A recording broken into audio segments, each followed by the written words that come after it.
Graça e paz, estimados irmãos e irmãs, sejam bem-vindos ao nosso momento de estudo bíblico nesta noite. Sou o pastor Erison Lima Ferreira, da Congregação Cristo para Todos de Campo Grande, Rio de Janeiro. Também supervisor do estagiário Mailer Goes da Silva, de Duque de Caxias e Campos Elíseos. Sempre às quintas-feiras você é nosso convidado para a nossa sala de estudo bíblico, que é também transmitido na sexta-feira pelas plataformas digitais. Se inscreva nos nossos canais, receba sempre as nossas notificações de estudo e também pode participar, deixando seus comentários ou nos fazendo perguntas em outros momentos. Nós hoje estaremos estudando Parábolas de Jesus, é a série de estudos que nós estamos adotando neste tempo. E nesta noite nós estaremos estudando a parábola dos lavradores maus, né? Olhando essa história narrada por Jesus, os seus personagens, e buscando ali entender uma das facetas do reino de Deus. Que o nosso Pai querido nos acompanhe nesse momento de estudo, a cada um de vocês que também nos acompanha nesta noite. Seja bem-vindo. Nós queremos iniciar o nosso momento de estudo bíblico chamando o nosso Senhor para nos acompanhar e para isso invocamos a sua santa presença. Em nome do Pai, do Filho e do Espírito Santo. Amém. Ó Senhor Deus e Pai querido, santo é o teu nome, bendita é a oportunidade que temos de reunidos em torno desta palavra, aprendermos, crescermos em nosso conhecimento da verdade e sobre o teu reino, podermos, Senhor, aplicar em nossa vida a tua bondade, a tua palavra de orientação, de conforto e de exortação. Senhor Deus e Pai querido, acompanhe-nos, nós te pedimos, segundo a tua promessa, onde 2 ou 3 estão reunidos em meu nome, ali estou no meio deles. Confiamos em ti, na tua promessa e pelo teu Espírito Santo, sabemos receber a tua sabedoria. Por graça. Amém. Nós queremos começar cantando, né? Buscando aqui, nós queremos cantar do primeiro hino com o nosso irmão Rodrigo Blor.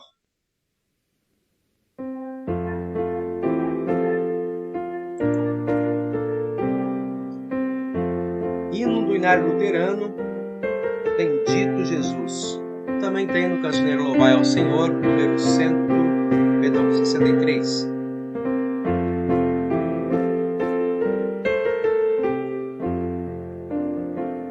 Bendito Jesus, divino pastor, ó, vem conceder teu rico favor.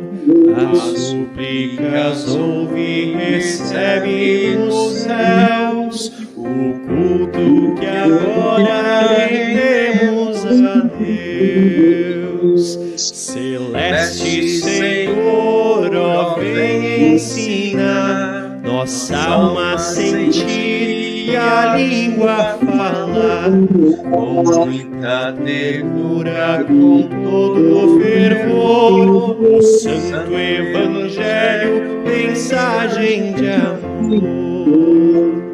Concede-nos paz e amor no viver, dá forças à fé e aumenta o poder. Ó, faze a pureza em teus filhos florir, e nele, Senhor, a verdade fugir. Isso aí, muito bem. Hoje estamos aqui em nosso estudo com o senhor Antônio da Costa, também a dona Maria Rosária e o seu esposo, o senhor Jadir, nos acompanhando. O estagiário Mailer não está acompanhando hoje por questões técnicas lá da sua residência. Nós olhamos então o nosso estudo bíblico, voltando aqui para o nosso tema, né, a parábola dos lavradores maus. Esse texto ele está registrado lá em Lucas, capítulo 20, dos versículos 9 a 18. Queremos aqui colocar, deixa eu ver se eu ponho aqui dividir a tela, isso aí. Vou dividir um pouquinho a nossa tela aqui. Tirar esse plano de fundo e nós já estamos aqui de volta. Pois bem, vamos dar uma olhada aqui nesse texto. versículos 9 a 18, vamos fazer a leitura inicialmente, né? Diz assim o nosso texto bíblico: Depois Jesus contou esta parábola para o povo. Certo homem fez uma plantação de uvas, arrendou-a para uns lavradores e depois foi viajar, ficando fora por muito tempo. Quando chegou o tempo da colheita, ele mandou um empregado para receber a sua parte. Mas os lavradores bateram nele e o mandaram de volta sem nada. O dono mandou outro empregado, mas eles também bateram nele. Depois o trataram de modo vergonhoso e o mandaram de volta sem nada. Então ele enviou um terceiro empregado. Mas os lavradores também bateram nele e o expulsaram.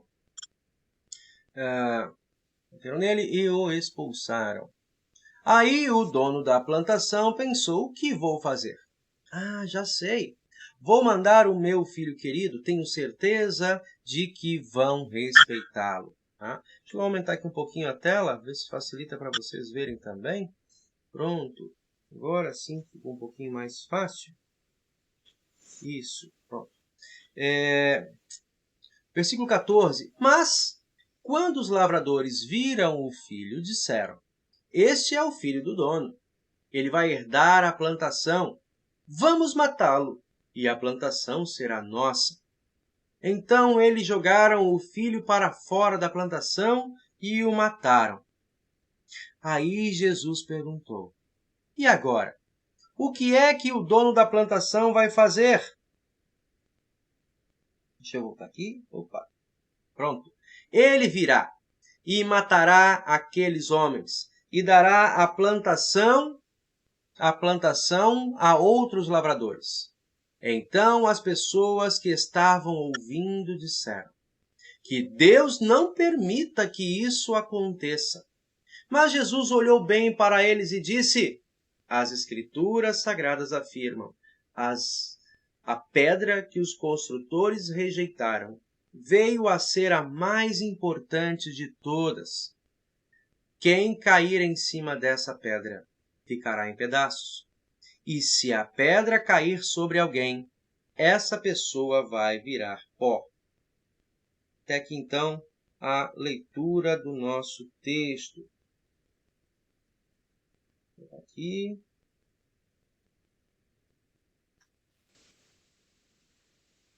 Muito bem. Deixa eu voltar aqui na nossa tela. Vou contar para vocês. Então, acompanharam por aí, Dona Rosária, seu Jadir, seu Antônio? Acompanharam a leitura? Sim, pastor. Acompanhei. Muito bem. Vamos lá. Certo. Como a gente... Sim, pode falar, seu Antônio. Eu gosto também de conferir pela minha Bíblia. Foi Lucas capítulo que 9? Lucas capítulo 20, dos 20. versículos 9 9. Tá. até o versículo 18, seu Antônio. Não sei que essa Bíblia aqui é trocada os lugares.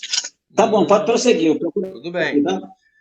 Então, essa mesma parábola, ela está registrada nos outros dois evangelhos sinóticos que nós assim conhecemos, tanto em Mateus, no capítulo 21, dos versículos 33 a 46, quanto em Marcos, no capítulo 12, dos versículos 1 a 12. Né? Então, isso já diz alguma coisa importante sobre essa parábola. Né? Do conjunto de parábolas, esta citada pelos três evangelistas, né? Na Bíblia nós entendemos assim que quanto maior a repetição, maior a importância dessa história ou dessa narrativa dentro do contexto geral do Evangelho.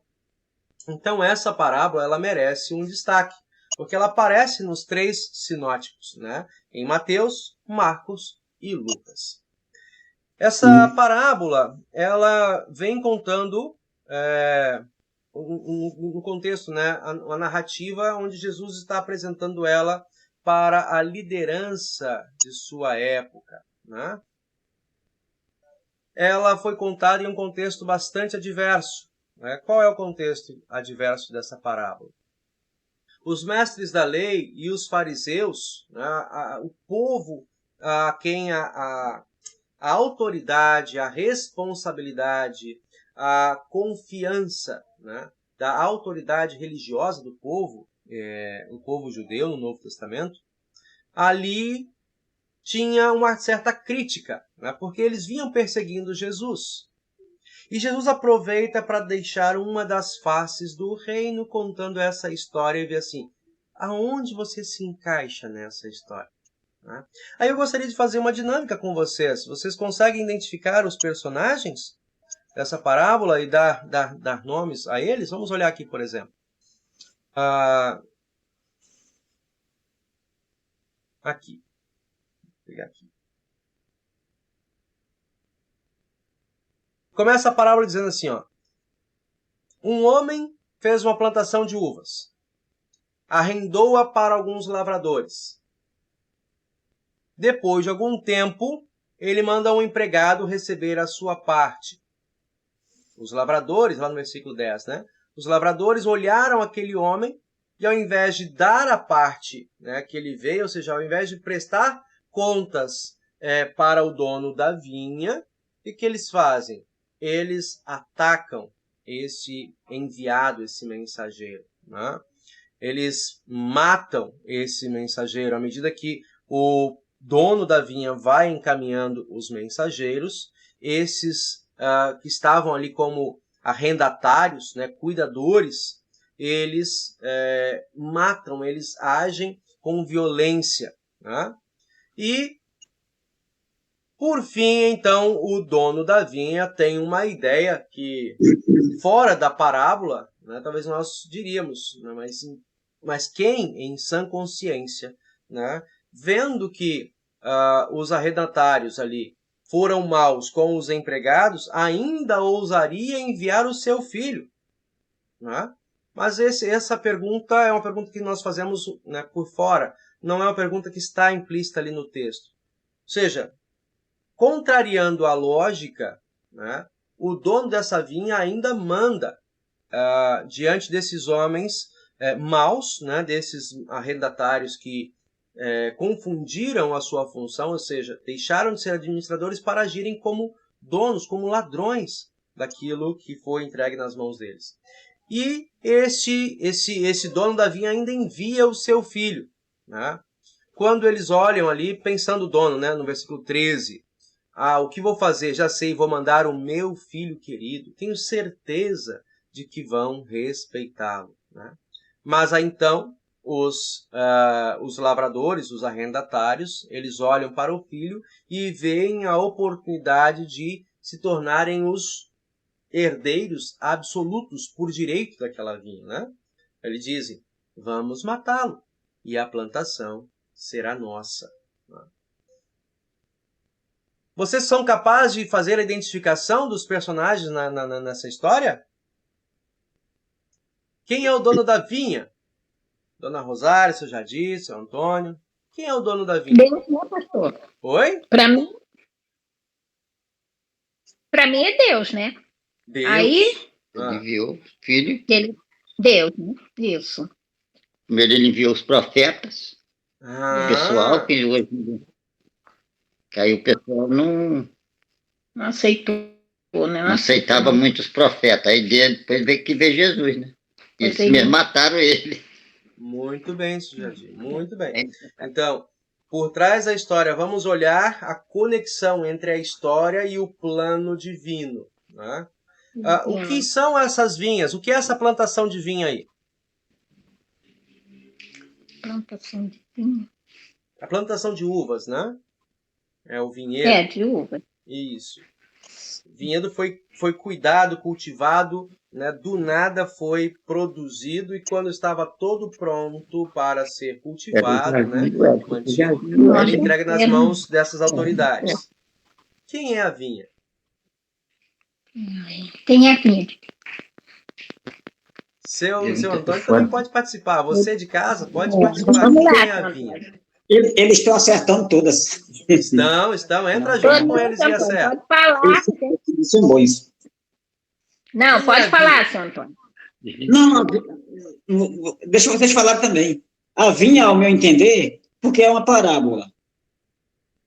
A vinha, todos sabemos que a vinha era uma plantação de uvas, Correto. correto? Correto. Mas transferindo para nossos tempos, somos nós, os seres humanos. Seres humanos, né? Na história bíblica, especificamente, era o povo judeu, né? O povo de Deus, o Israel. E nós entendendo, sim, confirma a história e a posição do Senhor. Somos nós. Nós somos o Israel do Novo Testamento, né? Somos os herdeiros de Abraão, conforme o apóstolo Paulo mesmo relata isso, né? Nós somos herdeiros de Abraão por causa da fé. Temos a mesma fé que teve Abraão. E esta fé nos torna filhos e herdeiros com Abraão das dádivas do Senhor. Então, sim, nós somos esta vinha. Né? Ali, mas olhando para a história e para os dias de Jesus, para quem estava contando essa história, a vinha era o povo israelita. Né? E os lavradores, ou seja, esses arrendatários, conforme a dona Rosário já colocou, alguém perguntou, fez algum apontamento aí? Foi eu. Ah, tá. Da mãozinha? Isso. Sim.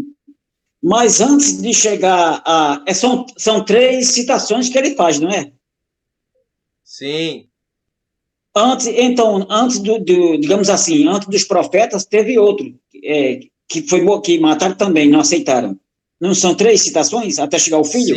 Sim. São três profetas, né? São 3 profetas. Esses que são enviados, os enviados do dono da vinha para ver o povo, para, né, buscar a sua parte, né, buscar a recompensa daquilo que era dele, são os profetas. Né?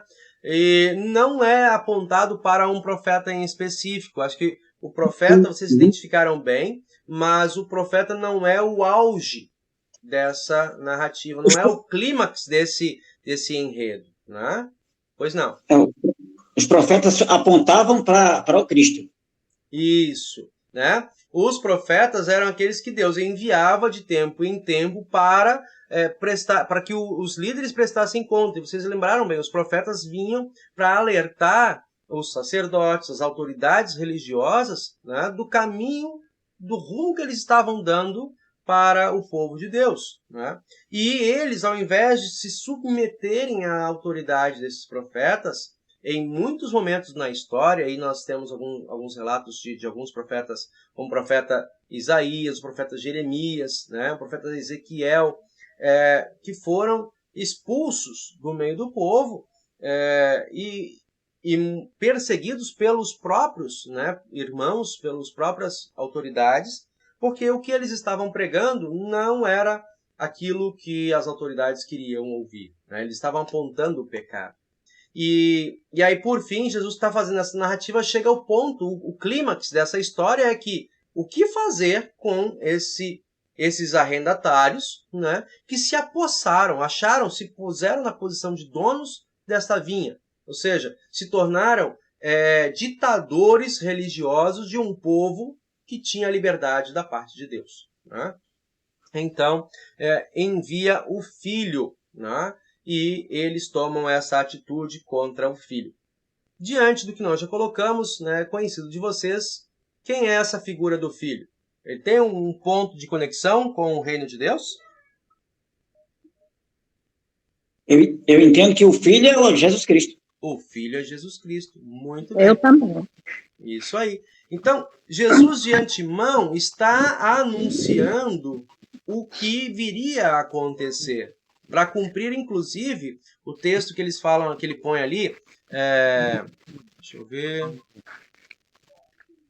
ali no versículo 17, né, no versículo 17, ele vai afirmar assim, mas Jesus olhou para eles e disse, as escrituras afirmam, né, a pedra que os construtores rejeitaram veio a ser a mais importante de todas. Né? Esse texto é do Salmo 118, versículo 22. Né? Só confirmando aqui na minha anotação. É o Salmo 118, 22. Né? Jesus é esse que lá no Antigo Testamento havia sido já profetizado, ou seja, não há surpresas para o Pai. O Pai sabe da maldade desses que se apossaram do seu povo, da sua propriedade, né? Então, seguindo aqui, a parábola dos lavradores maus. Aqui, vamos ver alguns pontos aqui nessa parábola. A parábola, então, ela foi contada em um contexto adverso, né? E o motivo disso é que cada um deles era uma autoridade estabelecida segundo os princípios determinados pela legislação judaica. Aqui o Mailer preparou esse slide, né? Ele está falando aqui dos mestres da lei e também dos fariseus, né? Os fariseus eram um entre vários grupos político-religiosos, por assim dizer, né? Embora eles não se apresentassem como a gente tem hoje, que os partidos diferentes um do outro, não tem nada a ver essa distinção entre religião e responsabilidade civil, nos tempos de Jesus, esses partidos tinham essa conexão também religiosa, né? Então, ali, voltando, Jesus, por sua vez, não recebe nenhuma autorização terrena para realizar os atos, né? Os atos os milagres que ele vinha realizando, né? Cadê? Voltando aqui. Opa, me perdi aqui um pouquinho. Calma aí.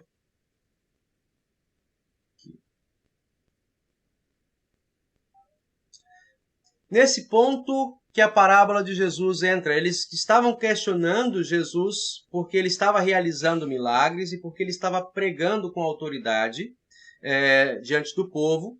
E eles, os fariseus, os mestres da lei, se achavam no direito de criticar Jesus porque o que ele fazia sem uma autorização deles. Mas a autorização de Jesus nós sabemos, né? Ela é muito maior, ela excede as autoridades dos homens, porque ele é o próprio Deus, né? Jesus não apenas recebe autoridade para desempenhar o seu ministério, mas é ele, né, na verdade, o fundamento sobre o qual toda a autoridade e domínio do reino de Deus se firma e se desenvolve. Por isso ele vai dizer, né, na sequência do texto, deixa eu pegar aqui o texto, lá no versículo 17 e 18, né? Quem cair sobre a pedra que os construtores rejeitaram veio a ser a mais importante de todas. Quem cair em cima dessa pedra ficará em pedaços. E se a pedra cair sobre alguém, essa pessoa vai virar pó. Quem é essa pedra? É o próprio Jesus, né? Tá tranquilo até aí. Vamos ver aqui. Os lavradores... O Senhor Jesus conta essa parábola, então, como formato de denúncia à nação de Israel, né? Então, nesse sentido, ele está apontando o dedo, né, para os israelitas compreenderem a sua responsabilidade, né? Cadê? Achando aqui.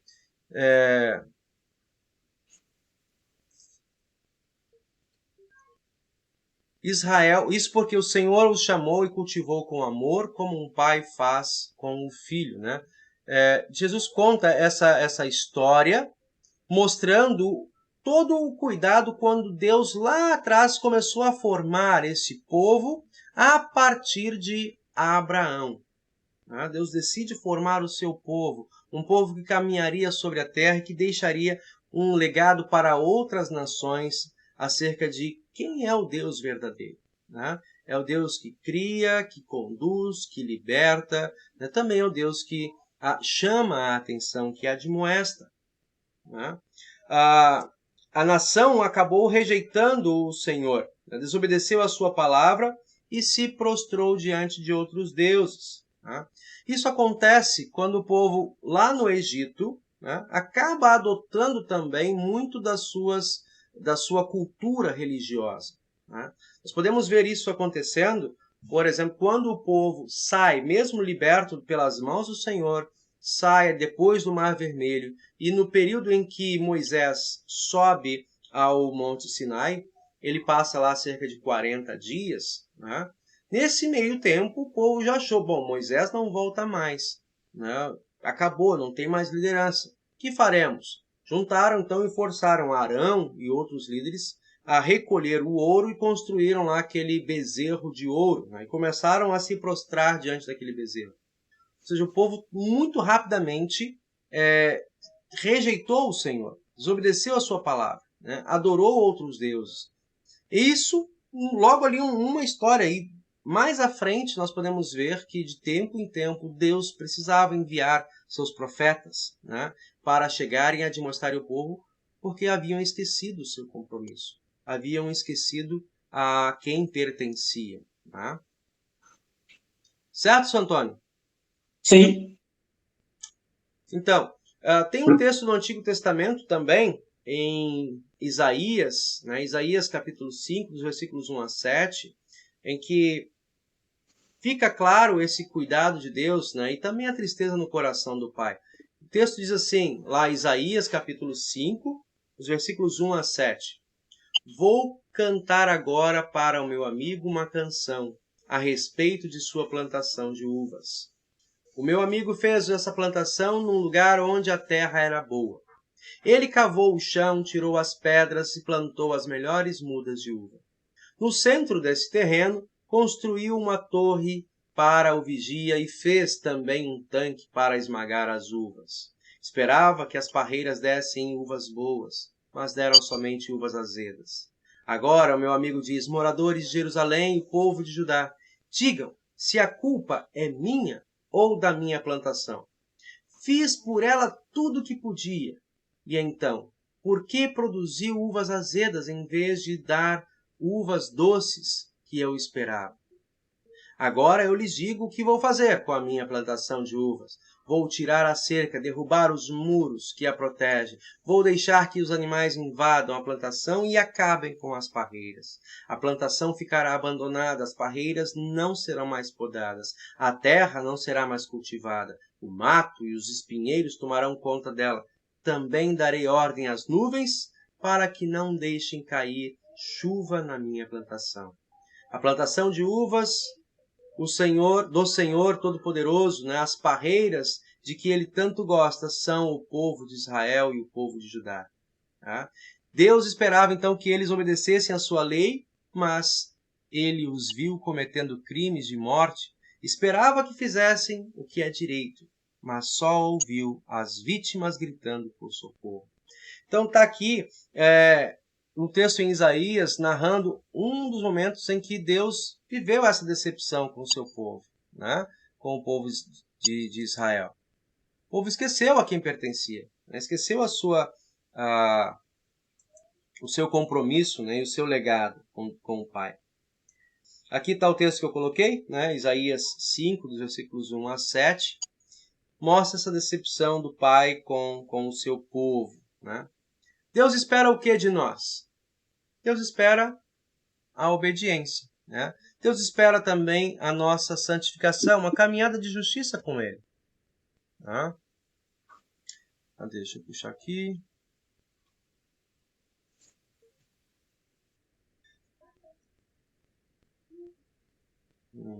Aqui.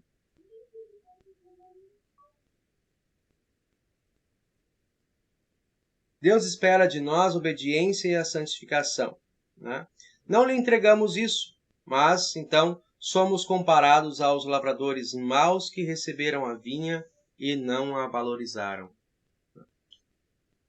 O povo de Israel tinha ali na liderança do seu povo, naqueles que deveriam apresentar ao Senhor, a Deus, um retorno, né? Daquilo que ele havia investido, daquilo que ele havia colocado, preparado nas suas mãos. E quando eles não devolviam isso dessa maneira, né, o Senhor ficava decepcionado, ficava triste. Né? E ainda assim, ele envia o seu mensageiro. Ele continua enviando profetas, ele continua enviando até o ponto que ele envia o próprio Messias, o próprio Jesus. Né? Aí chegamos na segunda parte, né? A rejeição dos mensageiros. Na segunda parte da parábola, destes lavradores, Jesus destaca a maneira como Israel tratou os profetas enviados para advertir a desobediência na nação. Né? Ou seja, quando vem alguém para apontar, para apontar o erro e chamar a conversão, e chamar ao arrependimento, como que esse povo reage, né? Será que age com, de fato, humildade ou quer, acima de tudo, responder com perseguição? Aí tem o texto, Jeremias 7, 25 e 26. Quem poderia ler para nós?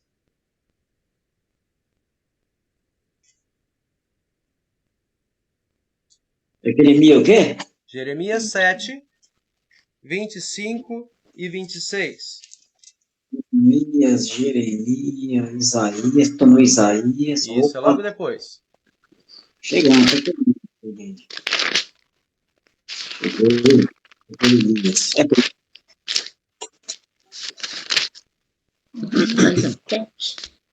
Sete? Vai vendo, vai renovando. Isso, pode ler. 7 o quê? 7, de 25 a 26.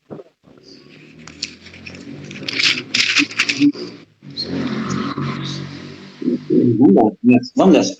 Desde o dia em que os seus antepassados saíram do Egito até hoje, tenho sempre mandado todos os meus servos, os profetas, a vocês, mas vocês não lhe deram atenção, nem obedeceram. Pelo contrário, continuaram teimosos e fizeram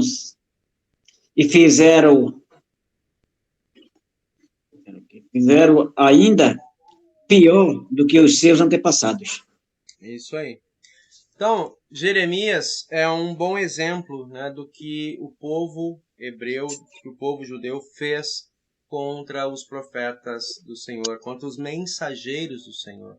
Ao invés de acolherem e darem a ele aquilo que o Senhor queria, ou seja, uma vida de frutos dignos, né, uma vida de santidade, perseguiram, repreenderam, fizeram calar alguns desses profetas, né?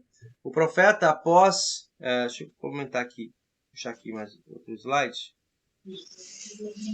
Profeta após profeta, né, o Senhor lhes enviou com o objetivo de exortá-los, servir a Deus, mas eles não quiseram, né? Até que em cerca de 600 a.C., Jerusalém foi sitiada pelo exército babilônio e os judeus levados como escravos para a Babilônia, né? Aquele cativeiro, ali já com Isaías, né, com outros profetas, além de Jeremias, durou cerca de 70 anos, né? E Israel deu origem a uma geração que não conheceu a Deus, praticamente uma geração inteira lá na Babilônia, né? Qual é a lição que fica? A lição que fica é que se rejeitarmos, né, a direção de Deus é algo extremamente perigoso. Também hoje vivemos em dias em que temos a possibilidade de ouvir ou de aprender, né, o que quisermos da Bíblia. São Antônio, pode falar. Eles lá no asilo, na Babilônia, eles não tinham direito de se reunir de jeito nenhum, era extremamente proibido? Não é que era extremamente proibido não, São Antônio. Eles podiam ter essa liberdade, mas ela era um pouco limitada, né? Por exemplo, nós temos a história dos 3 amigos de Daniel, né? Que quando o rei Nabucodonosor exigia que todo mundo se ajoelhasse diante dele e o reconhecesse, o venerasse como Deus. Esses 3 amigos de Daniel, né, Sadraque, Mesaque e Abdenego, eles, como se opuseram a essa idolatria grosseira que estava ali sendo chamados, eles foram punidos, né, dentro da fornalha como um modo de fazer com que o povo se ajoelhasse, né, como um modo de aplacar qualquer tipo de insurgência que viesse. Mas eles podiam em casa, né? Publicamente não, publicamente eles eram vetados de fazer isso. Somente povos posteriores, já os gregos, os persas e depois com os romanos, né? Essa liberdade religiosa passou a ser respeitada, né? Esses povos, com o seu domínio militar, entendeu que assim, mexer com a religiosidade é algo que afeta muito a questão mais íntima do indivíduo, desse povo vassalo. Né? Não era esse o interesse deles, porque eles eram politeístas. Eles entendiam assim, não. Qualquer forma de veneração a uma entidade, a um ser sagrado, né, para eles estava valendo. Né? O que eles não queriam é que esse povo se insurgisse, se achasse, ou se rebelasse novamente contra eles, né? E que mantivesse pagando a sua obrigação, né? Não esqueci agora qual é o nome que se dá, mas aqueles impostos como povo vassalo. Então, até os babilônios, os assírios também, eles impunham a sua religiosidade sobre os povos capturados. Né? Mas persas e depois também os romanos, isso aí já não mexia mais. É porque tem só a pessoa ficar no. Além de ser cativo em outro país estrangeiro, não ter direito a nada daquilo que a pessoa crê. Em nossos dias até que dava para se consolar, porque tem o Espírito Santo, né? Assim, mas naquela época era duro, hein? É verdade, Antônio, é verdade. Por isso, então, assim, os persas já haviam entendido isso, né? Um outro povo que surgiu depois dominando diversas nações, entenderam isso e falaram assim, não, com a religiosidade não se mexe, né? Não toca na fé dessas pessoas, deixa eles continuarem a servir ao seu Deus, né, na sua cultura, não mexe na cultura não. Nós vamos, assim, até que eles acabam mexendo posteriormente, a cultura grega, ela vai sendo inserida, né, no meio do povo hebreu, mas isso de maneira quase que por osmose. Todo mundo está fazendo, eles acabam copiando também. Né? Mas em si não atacam diretamente a religiosidade. É como diz assim, nós vamos explorar deles só a mão de obra, né?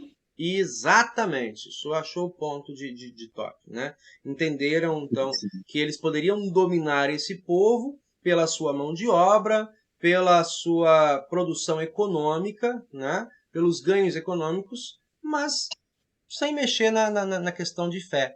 Né? Tem aspectos positivos e negativos aí, muito importantes que daria para a gente explorar, mas não é o caso aqui no momento. Tá? Então, assim, vivemos em dias em que temos a possibilidade de ouvir e aprender o que quisermos da Bíblia. E isso é bênção. Né? Por quê? Porque podemos ser muitas vezes mas também pode ser algo que nos traz um certo perigo. Né? Podemos ser tentados a receber a palavra de bênção, mas sermos resistentes à palavra de repreensão. Né? Sobre isso, observemos o que diz o apóstolo Paulo, aqui o nosso colega Maier coloca. Diz o apóstolo Paulo: não deixarei de proclamar-lhes toda a vontade de Deus. Né? A pregação do apóstolo Paulo envolvia toda a vontade de Deus, não apenas as partes dela, aquilo que era agradável, aquilo que, digamos, era doce. Mas ele contava todas as coisas, toda a vontade de Deus.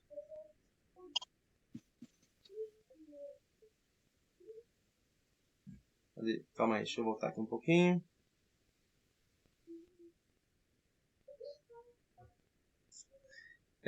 Não era só prosperidade ou pecado, né? Santificação ou legalismo. Tudo aquilo que é a vontade de Deus, o apóstolo Paulo proclamava nas igrejas de sua época. Né? Uma grande lição é ministrada para nós aqui. Não devemos nos interessar apenas por aquilo que é agradável no Evangelho, mas nos agradarmos, né, e buscarmos guardar toda a palavra de Deus. Seguindo aqui nosso estudo, né? Por fim, aqui,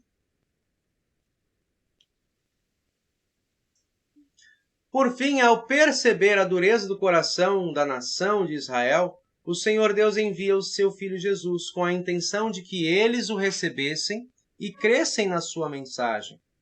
Mas o que acontece é o contrário. Né? Na parábola dos lavradores maus, Jesus mostra como os judeus o tratariam, já de maneira antecipada, como nós falamos, né? Desafiaram e, por fim, combinaram entre si como iriam matá-lo. Jesus denuncia com esta parábola a intenção dos lavradores, né, que era de ficar com toda a vinha. Na prática, né, qual era a aplicação? Se já acertaram isso aí, né? A prática dessa parábola, né, o Filho de Deus estava mostrando quão grande era a ganância religiosa das autoridades de seu tempo sobre a vida da nação de Israel. E, de fato, o apóstolo Paulo traz isso em outros momentos também nas cartas, nas epístolas enviadas, né? Nós temos, por exemplo, uma história de um homem chamado Demétrio, né? Esse homem, ele era conhecido como mágico, ele era um manipulador que se valia, digamos, do mistério, se valia do espetáculo público para dominar a vontade das pessoas. Quando esse homem, Demétrio, viu Pedro, João, os apóstolos, realizando milagres, chegou perto deles e perguntou, né, quanto custaria, quanto eles cobrariam para vender os truques, né, os segredos daqueles truques. Por quê? Porque perceberam que diante dos milagres que Pedro e os apóstolos estavam realizando entre as cidades, as pessoas que eles curavam, né, aquilo começou a despertar a admiração, né, e muitos seguidores começaram a acompanhar esses profetas, esses apóstolos, né?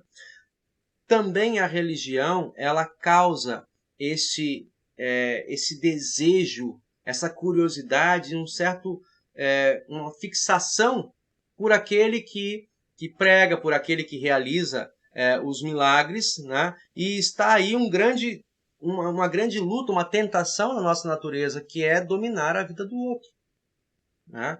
Então, nessa parábola, Jesus tem consciência de que as autoridades religiosas ali de Jerusalém, de Israel, haviam sido consumidas pelo poder que a religião lhes dava, a tal ponto de negarem o próprio Filho, de estarem dispostos a matar o próprio Filho de Deus para não perderem esse poder. É uma denúncia muito grave, que faz também a nós, em nossos dias, a cada um de nós que exerce uma função de autoridade na igreja ou diante do povo de Deus, né? Nós precisamos combater esse lado da nossa velha natureza, de querer ser dominadores sobre a vida alheia. Nós somos autoridades, ou estamos na condição de autoridades, para servir, né? Precisamos aprender, não como o povo, os líderes de Israel, mas como o próprio Senhor Jesus, no texto de João, capítulo 13. Neste texto, Jesus ele dá uma lição aos seus discípulos, né? Quando reunidos ali, se vocês lerem esse texto, João, capítulo 13, Jesus está reunido com seus discípulos no cenáculo da Santa Ceia. E Jesus pega uma bacia d'água, uma toalha, ele põe ela na sua cintura e ele se põe a lavar os pés dos seus discípulos. Aí Pedro, né, é o primeiro dentre eles, fala assim, não, Senhor, isso não é tarefa tua, tu é mestre, tu é autoridade sobre nós. Né? Jesus, isso mesmo, disseste bem. Né? Eu sou, entre vocês, eu sou o mestre. Né? E se eu que sou o mestre, estou fazendo esse serviço, o que vocês pensam, né, que eu possa esperar de vocês? Algo diferente? Não. Então, a autoridade, a liderança no reino de Deus, essa é uma segunda lição, né? Uma lição colateral dessa história.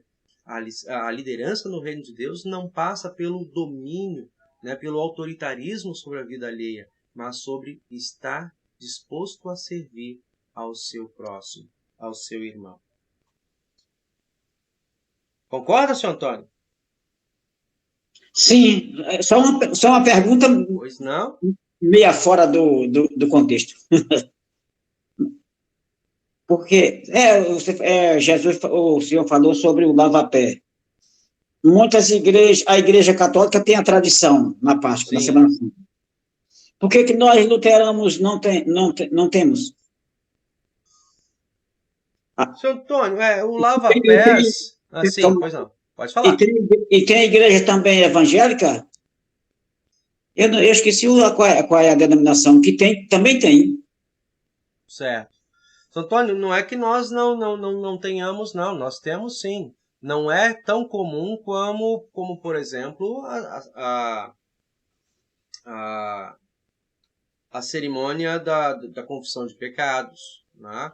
Mas posso lembrar aqui rapidamente, nesse tempo de pandemia, no culto de sexta-feira ou quinta-feira santa desse ano, ou ano passado, o nosso colega aqui, o pastor Tardelli, fez um culto transmitido, né, online, em que ele celebrou, né, essa cerimônia lá junto com a sua família.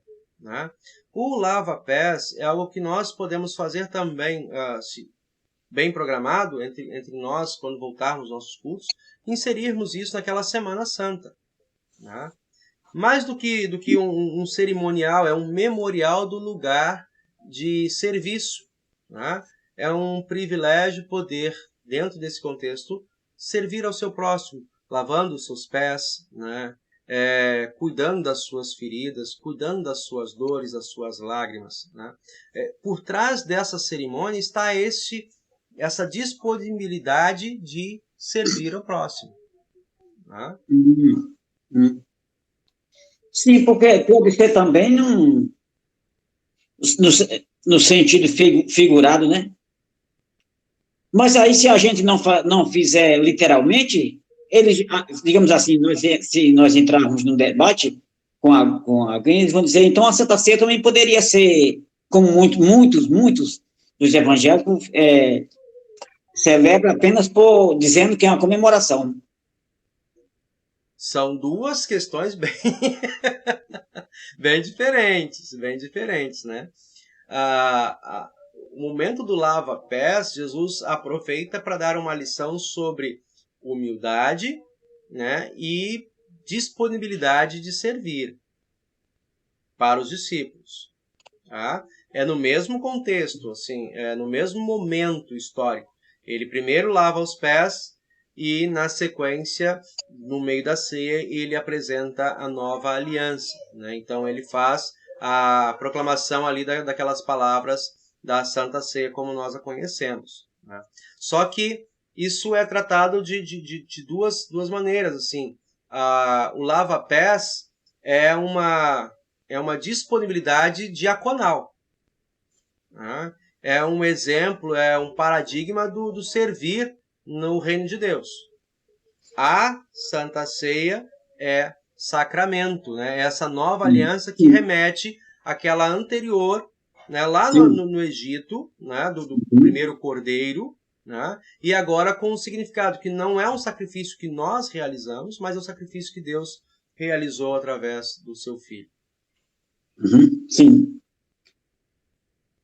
A Páscoa, né? Isso, a Páscoa. Isso. Tem congregações nossas, seu Antônio, eu acho que aqui no Sudeste, eu não me lembro de ter participado dessas tradições, mas nas congregações do Sul, eu acredito que seja mais comum, né? Não, perdão, estou falando bobeira. Acho que em São Paulo, sim. Em São Paulo eu cheguei a participar de uma congregação grande, de uma cerimônia de ceia pascal, durante meu tempo de seminário. E assim, envolve você comprar o cordeiro, saber quantas pessoas vêm, um encontro de famílias, né? Tá aí até um estímulo para o próximo ano, gente, sem Covid, né? Fazermos uma ceia pascal, que é um momento de confraternização, de estar junto. E tem na nossa igreja, temos uma liturgia própria para isso, né? De receber as famílias, um momento das ervas amargas, das palavras memoriais, no sentido assim, de relembrar essa conexão com o Antigo Testamento, o momento do vinho, né? E ali, por termos crianças também, é permitido que as crianças tomem o suco, porque não é Santa Ceia, né? É uma festa de memória, de lembrar essa conexão entre Antigo e Novo Testamento dentro da mesma aliança. Né? E depois tem o momento do cordeiro, né? Então todo esse culto cerimonial de confraternização cristã não é ainda, de novo, não é Santa Ceia. né? Não podemos confundir isso com o sacramento. Mas acontece sim em algumas de nossas congregações. A Páscoa mesmo se reduziu, Jesus Cristo mesmo foi o Cordeiro. Exatamente, exatamente.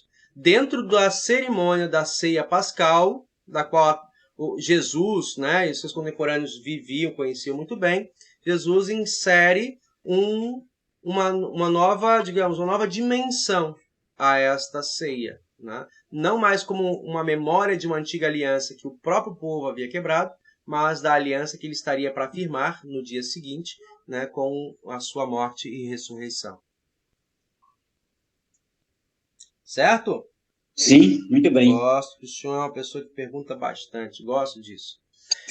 Muito bem, por mais que a morte de Jesus na cruz seja a nossa redenção, né, é um episódio do qual devemos nos envergonhar e refletir profundamente, diz aqui o nosso estagiário Mailer, né? E ele acrescenta mais aqui, deixa eu achar aqui o texto dele. Perdão. Isso. Deixa eu voltar aqui.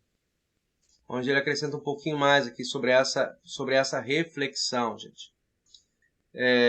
Em nossos dias, muitas autoridades religiosas cometem esse mesmo erro, né? Caem na tentação de achar que o povo lhes pertence. E com o tempo, né, com o passar do tempo, se tornam insensíveis aos mandamentos da palavra do Senhor.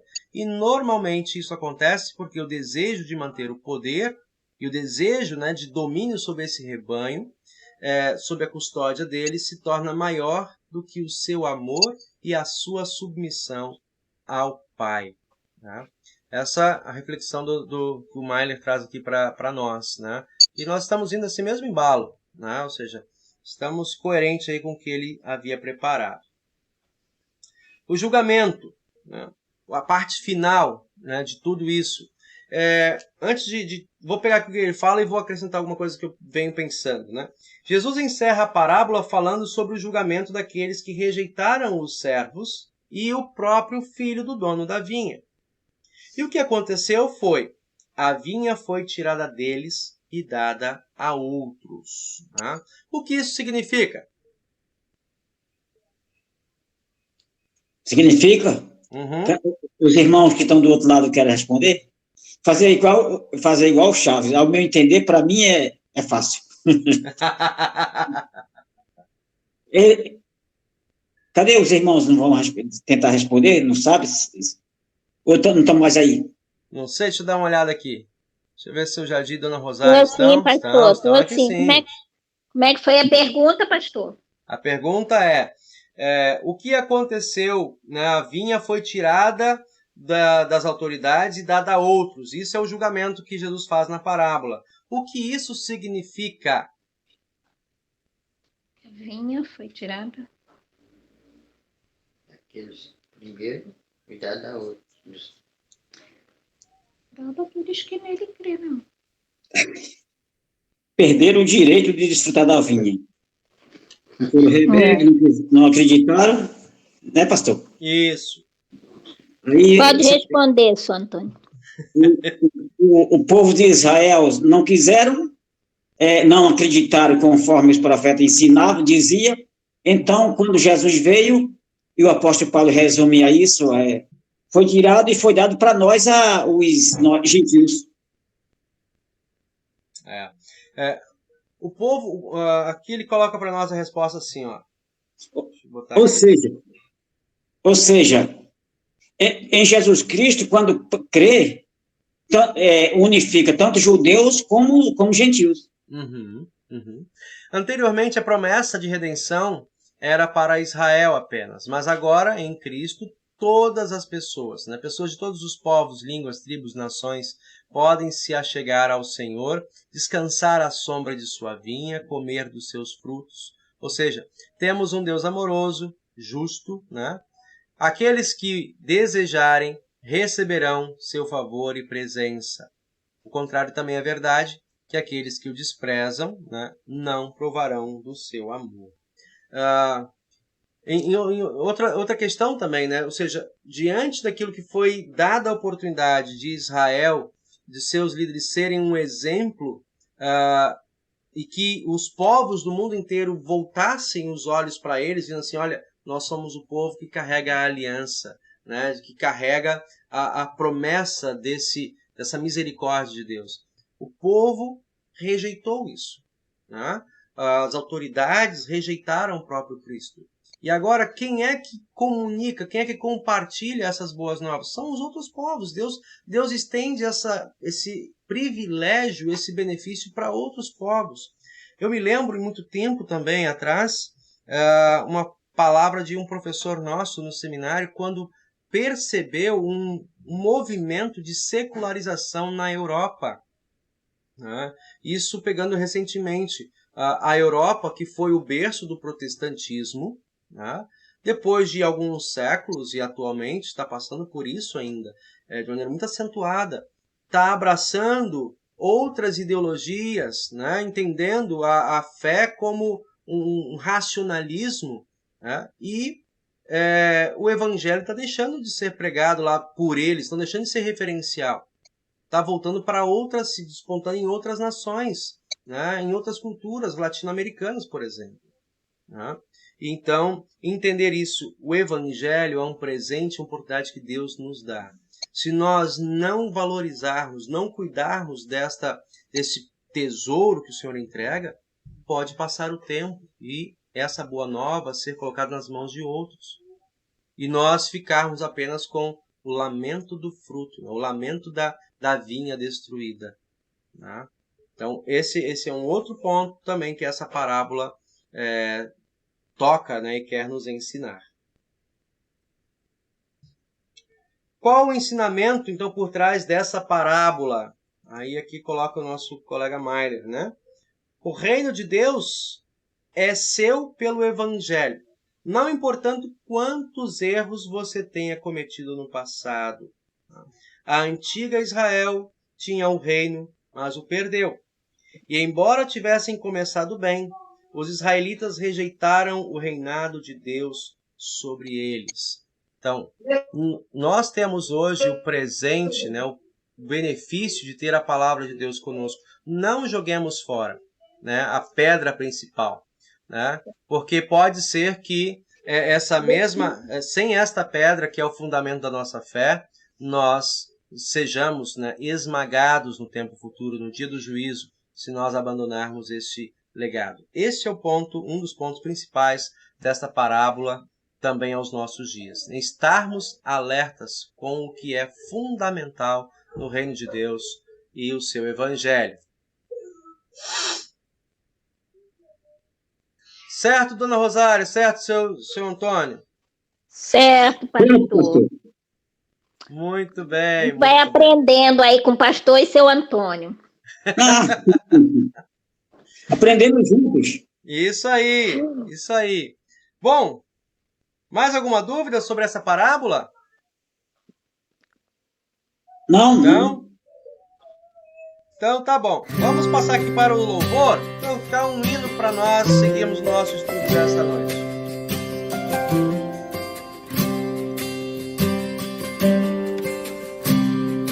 O hino Perdão e Graça, do grupo de louvor Vineyards.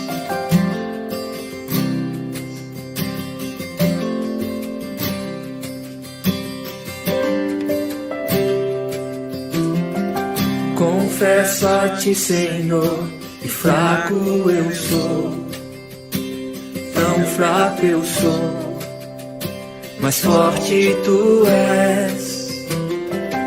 Eu venho a ti, Senhor, sem nada pra dar, só quero pedir, vem e ajuda-me, ó Deus.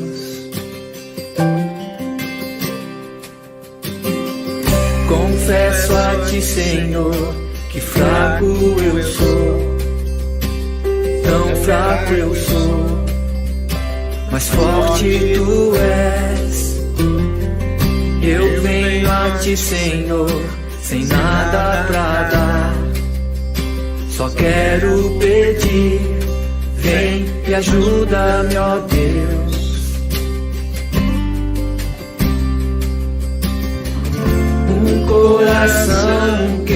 quebrantado e humilde. Não rejeita, Senhor. Estenda a mim tua graça e deixe teu amor fluir. Por misericórdia nós clamamos. Faz chover perdão e graça sobre mim, perdão e graça. E lava-me, Senhor, pois hoje eu preciso do teu amor. Faz chover perdão e graça sobre mim, perdão e graça.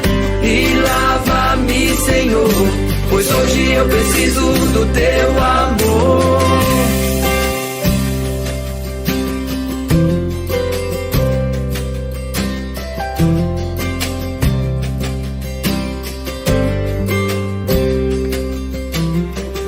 Confesso a ti, Senhor, que fraco eu sou.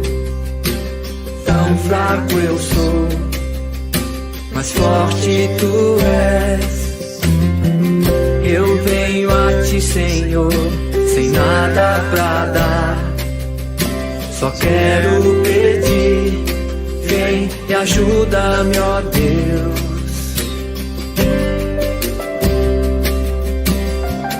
Um coração quebrantado e humilde. Não rejeita, Senhor. Estenda a mim tua graça e deixe teu amor fluir, Deus. Por misericórdia nós clamamos.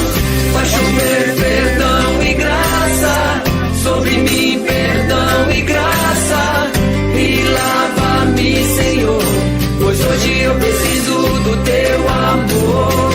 Faz chover perdão e graça sobre mim, perdão e graça. E lava-me, Senhor, pois hoje eu preciso do teu amor. Faz chover perdão e graça sobre mim, perdão e graça. E lava-me, Senhor, pois hoje eu preciso do teu amor.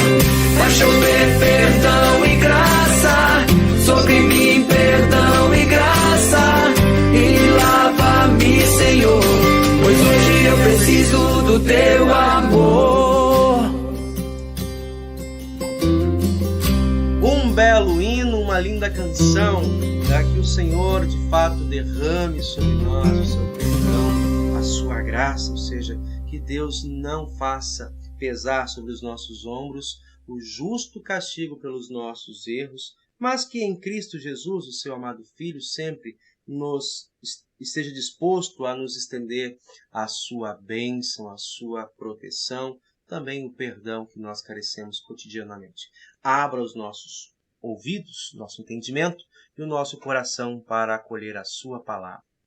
É isso, meus amados? É isso. Muito bem, muito bem. Nós estamos chegando ao momento final das nossas orações. Vocês têm pedidos para acrescentarmos em nossa lista de orações da semana? Seu Antônio, Dona Rosário, seu Jardim. Eu só tenho a agradecer mesmo, as bênçãos de Deus, ser grato. Que maravilha. Por tudo que Ele tem feito por nós. Amém. Lembrando, então, motivos a agradecer, né, coisas a pedir, sim. Sim, Dona Rosário. Hoje também, pastor, eu tenho só a agradecer, né? Agradecer lá por Campo Grande, titia está bem, todos lá estão bem, com a graça de Deus. Minha prima que também já foi ao médico, graças a Deus. Ela conseguiu recobrar a memória, Dona Rosário? Ainda deu uma melhorada bem significativa. Uhum. O meu primo também. Meu primo está melhor do que ela, o esposo dela, né? Uhum. Mas ela já deu uma melhorada boa, graças a Deus. Então, hoje é agradecimento por tudo Amém. Que o Senhor tem feito de bom em nossas vidas, né? Agradecer também pela minha família aqui, Dioguinha, Alcione. Braia também teve doentinho, também está bem, graças a Deus. Então, hoje é só agradecimento. Hoje eu tive o privilégio de poder falar com meu afilhado lá no Espírito Santo, que vocês tanto têm orado por ele. Ele conversou comigo, continua necessitando de cuidados para que os médicos de fato deem cabo desta bactéria que acabou... ele acabou contraindo essa bactéria ao longo desse período de internação, né? Não sei exatamente qual a razão, alguns apontam que seja por conta do tubo, né? O tubo que ele foi submetido, mas os médicos estão procurando descobrir, já estão tratando, né? Com 3 antibióticos diferentes, ou seja, não é uma coisa tão simples, e nós confiamos no Senhor, que tanto já nos surpreendeu nessa história, continuará nos surpreendendo, tenho certeza disso, e agradeço muito a vocês. Pude hoje ouvir a voz dele, ver o rosto dele, né? Lá deixaram ele usar um telefone, então de vez em quando ele pode fazer algumas chamadas quando ele está num momento mais descansado, né? Também, nossa, é muito bom, foi muito bom mesmo. Mas ele fez a cirurgia, com isso nem fez a cirurgia ainda, né? Já fez, Dona Rosário, graças a Deus. Que bom, né? graças a Deus. O pai dele me falou assim, meu primo, meu compadre, né? Que assim, Deus livrou ele, segurou ele sem febre durante 3 dias, o tempo suficiente. Ele fez a cirurgia e logo depois que estava tudo pronto, aí voltou de novo a aparecer essa febre. E agora eles já estão combatendo a febre com a questão do pescoço, né, plenamente resolvido. E agradecer também, nós tivemos ontem uma assembleia muito importante em nossa congregação, em Duque de Caxias, né? Também nessa semana que estamos fechando, acontece a reunião do Conselho Diretor, em que o Departamento Nacional de Missão da nossa igreja estará debruçado já desde hoje sobre os diversos pedidos, né? E a nós aqui no nosso distrito Rio de Janeiro temos 3 pedidos encaminhados, né? De modo especial, um pedido aí para um novo pastor que venha e que possa atender com grande alegria a congregação de Caxias, Campos Elíseos, também em Juiz de Fora, né? A gente só tem a agradecer a Deus tudo que tem sido feito até agora e que o Senhor continue amparando esse projeto, essa missão, essas famílias que aguardam muito ansiosamente mais um colega pastor aqui nesse distrito do Rio de Janeiro. Oramos ao nosso Pai do céu. Senhor Deus e Pai querido, graças te damos por teu amor, por teu cuidado, por tua misericórdia, por ter preparado, cultivado os nossos corações para que deem frutos sempre agradáveis aos teus olhos e colocar, Senhor, entre nós ministros, autoridades religiosas que saibam, Senhor, o seu papel.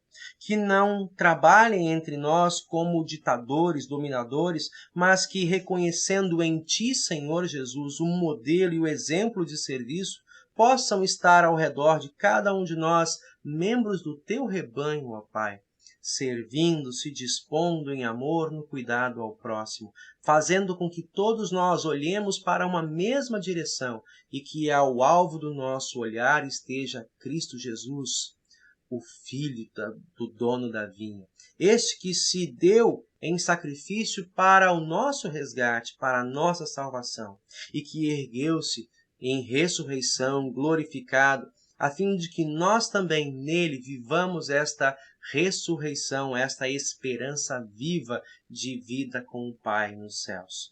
Ó Senhor Deus, permita que nós, este teu povo, saibamos valorizar os privilégios e os benefícios da Tua palavra entre nós, e que aprendamos nela e a partir dela para cuidar de outros que se sentem desgarrados, desamparados, como um povo sem direção, como ovelhas sem pastor, como, Senhor, filhos órfãos e abandonados. Permita-nos, ó Pai, usar com cuidado, com zelo, com responsabilidade a Tua palavra nesse propósito. Também, Senhor Deus, Pai querido, nós queremos te agradecer pelas atividades desempenhadas em nossos distritos, pelos nossos pastores, pelos membros das congregações, e que sempre, ó Deus, abra-nos oportunidades para chegarmos aos corações desses irmãos que estão distanciados de maneira geográfica ou por algum sofrimento, alguma dor no seu coração que os fizeram se afastar de Ti, ó Pai. também temos pedidos para fazer-te de maneira particular. Acolha-nos, não por sermos melhores do que qualquer outro, mas pela tua promessa, pela fidelidade à tua palavra, Senhor, de cumprir em nós o teu bem-querer, de fazer, Senhor, sobre nossas vidas misericórdias e maravilhas, e que o mundo conheça a tua palavra através dos teus feitos maravilhosos. Senhor, obrigado por teres guardado os nossos entes queridos em momentos de fragilidade, de saúde, estarem sendo levantados, estarem sendo cuidados, Senhor Deus. Obrigado pela vida do Vitor, pelos familiares de Dona Rosária, seu Jadir, Senhor Deus e Pai. Nós queremos também continuar pedindo que olhe pelos nossos jovens, Senhor Deus, que olhe por aqueles que estão perdendo a esperança, que não estão conseguindo encontrar, Senhor Deus e Pai, socorro e uma providência imediata, como trabalho, como estudo, como uma expectativa de crescimento, de desenvolvimento em suas vidas e no seu trabalho, na sua qualificação. Tudo isso, Senhor Deus e Pai querido, nós pedimos e agradecemos, confiando na tua providência cotidiana. Em nome de teu amado Filho Jesus Cristo, que nos tem ensinado a orar com alegria. Pai nosso que estás nos céus, santificado seja o teu nome. Venha o teu reino, seja feita a tua vontade, assim na terra como no céu. O pão nosso de cada dia nos dá hoje, perdoa-nos as nossas dívidas, assim como nós também perdoamos aos nossos devedores. Não nos deixes cair em tentação, mas livra-nos do mal, pois teu é o reino, o poder e a glória, para sempre. Amém. Recebam, meus amados, a bênção do Senhor. O Senhor te abençoe e te guarde. O Senhor faça resplandecer o seu rosto sobre ti e tenha misericórdia de ti. O Senhor sobre ti levante o rosto e te dê a sua paz. Amém.